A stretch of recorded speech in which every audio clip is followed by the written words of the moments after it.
नालासोपाऱ्यामध्ये नात्याला काळीमा फासणारी घटना घडली आहे। नराधम बापाकडून पोटच्या 3 मुलींवर लैंगिक अत्याचार करण्यात आलाय।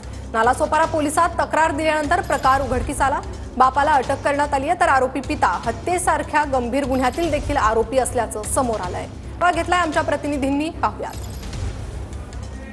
बाप आणि मुलीचं नातं हे जगातलं सर्वश्रेष्ठ नातं आहे। मात्र अशा पवित्र नात्याला कलंक लागला आहे नालासोपाऱ्यातल्या एका घटनेनं। सख्या बापानंच आपल्या 3 मुलीवरती अत्याचार केला असल्याची धक्कादायक घटना उघड झालेली आहे। मी आता त्याच नालासोपारा पोलीस ठाण्यामध्ये आहे। विकृत असणाऱ्या 56 वर्षीय बापानं स्वतःच्या सख्या 3 मुलीवरती बलात्कार अत्याचार केला असल्याचा धक्कादायक प्रकार काल याच पोलीस स्टेशन मध्ये गुन्हा दाखल करून उघड झालेला आहे।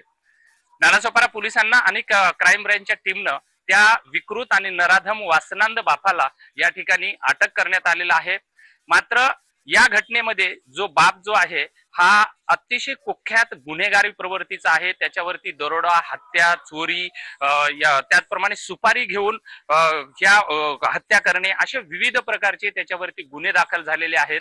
त्याच्या आईला जेव्हा ही घटना कळाली तेव्हा या क्रूर कुख्यातानं त्याच्या आईला सुद्धा रक्तांबाळ होईपर्यंत त्यांना बेदम मारहाण केलेली आहे। कारण अशा घटनेमुळे या बाप आणि मुलीच्या नात्याला एक मोठा काळीमा फासलेला आहे।